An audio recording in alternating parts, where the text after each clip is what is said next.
During the Second World War in 1940, Germany succeeded in repelling the Allied troops and took over many cities in France. One afternoon, a man named 𝐿𝐤 was seen having lunch with his family. He was a French military general with 3 children. 2 were already in school and 1 was still small. After spending time with his family, his wife 𝐤𝐤 helped him prepare for the battlefield while defending the territory at the barracks. 𝐿𝐤 contacted central headquarters to ask for help, but headquarters refused and told him to retreat. Upon hearing that 𝐿𝐤 was disappointed, after hanging up the phone, 𝐿𝐤 complained to subordinates about the government's fear of counterattacking. He knew that they couldn't possibly achieve victory if they didn't have the self-confidence. A journalist who heard his words just now was amazed and then asked him to make a speech to make the spirit of the French troops that he would broadcast on radio. 𝐿𝐤 agreed, and the 2 of them went to an empty field to record the speech. Meanwhile, at home, 𝐿𝐤's wife, 𝐤𝐤, was seen reading a letter sent by her husband. In the letter, 𝐿𝐤 told her the current state of the war because the Germans had succeeded in controlling the cities in eastern France for the time being. It was better for her and the children to evacuate to their grandmother's house outside the city. Upon reading the letter, 𝐤𝐤 could only pray for her husband's safety. 1 week had passed, to be precise, on June 6, 1940. 𝐿𝐤 was summoned to the city of Paris to meet the Prime Minister. The Prime Minister praised the speech that 𝐿𝐤 delivered on the radio. Because of his speech, the French troops became more enthusiastic and succeeded in resisting the German onslaught. Thanks to this success, a prime minister appointed him as the deputy foreign minister and immediately invited him to join a meeting. During the meeting, the Prime Minister 𝐿𝐤 and the Minister of Home Affairs decided to support the war to continue, though they were under pressure. 𝐿𝐤 asked the top officials to immediately send aid to the battlefield to start a counterattack. But unfortunately, the Minister of Defense 𝐼𝐻 refused. He said that their effort was in vain. He explained that the German troops were very close to the city of Paris. If they succeeded in taking over the city of Paris, then France would be over before that happened. It would have been better for the French government to submit their territory nicely and decide to join Germany. After all, the war had been going on for too long. There were too many casualties, and in the end France was certain to lose. They should add more casualties. Seeing the many high-ranking officials who supported 𝐼𝐻's suggestion, 𝐿𝐤 was very disappointed. After the meeting, the Prime Minister ordered 𝐿𝐤 to go to London to negotiate with England so that they would help France.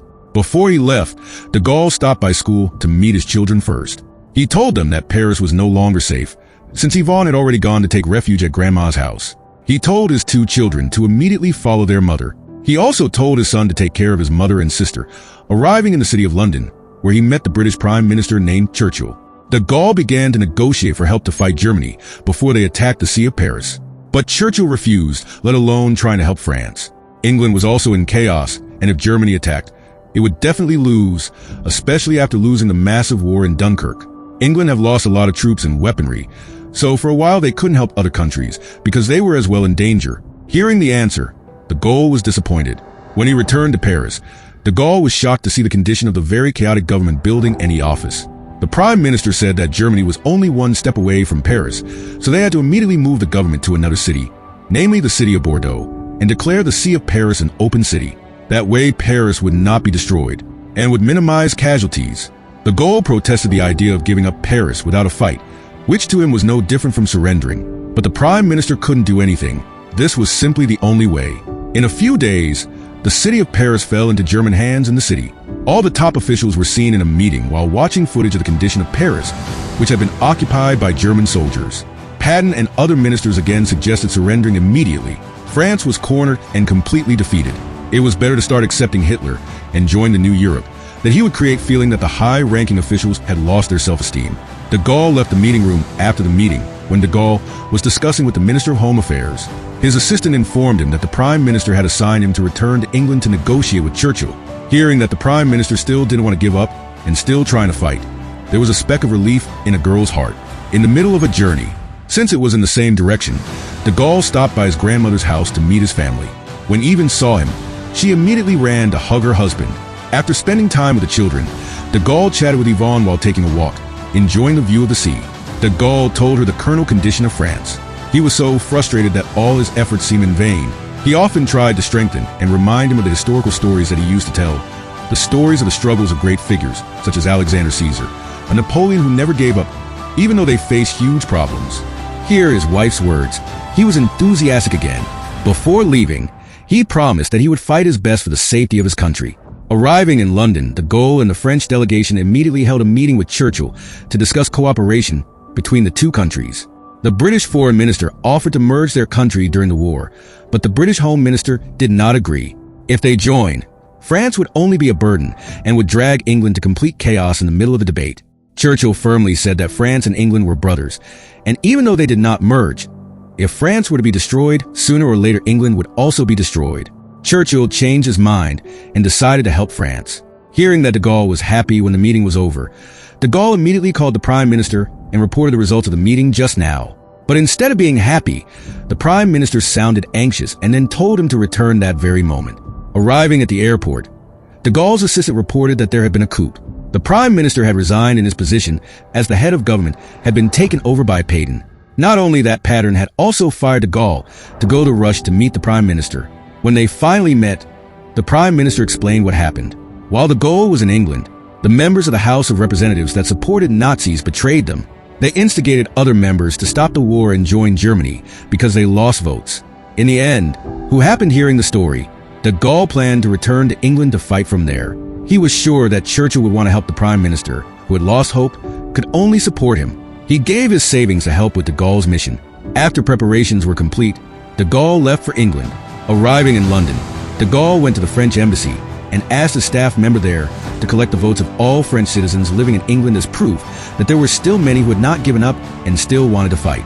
But in the middle of the discussion, suddenly a radio broadcast came in which announced that Pétain had now officially been appointed as France's new Prime Minister and that France has joined Germany. Hearing the broadcast, everyone in the building was angry. De Gaulle then rushed to meet Churchill. When they met, de Gaulle begged for permission to allow him to broadcast a speech on the radio to invite the French people not to give up. You made him of England. They still had hope. Churchill decided to let him do it. But he warned that if he dared to do that, you'd be considered a traitor to his own country. But de Gaulle was not afraid. On the other hand, because the situation in France was no longer safe, Haven invited her family to immediately flee following her husband to London. But her aunt and mother didn't want to go with them. They could only submit to the situation.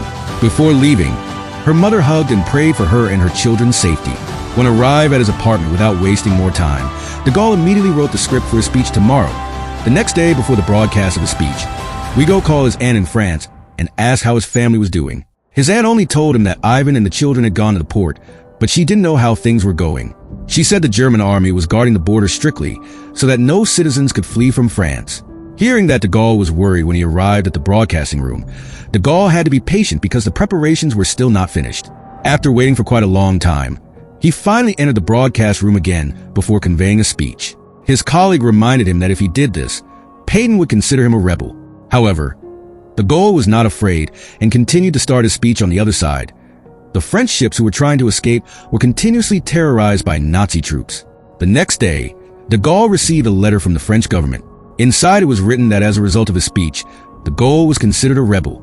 All his assets and property would be confiscated, and even his French citizenship was revoked. Amid sadness, de Gaulle's assistant came to report that the Germans had destroyed the port and bombarded the ships of French residents who were trying to escape. Hearing this, de Gaulle became even more worried. A few days later, when de Gaulle was contemplating, suddenly there was a telephone call telling him that his family survived the bombardment. Day after day in the city of London, England, de Gaulle kept broadcasting his speeches every day to all the French people. He was no longer alone. His family accompanied and supported the struggle for the sake of the independence of the country.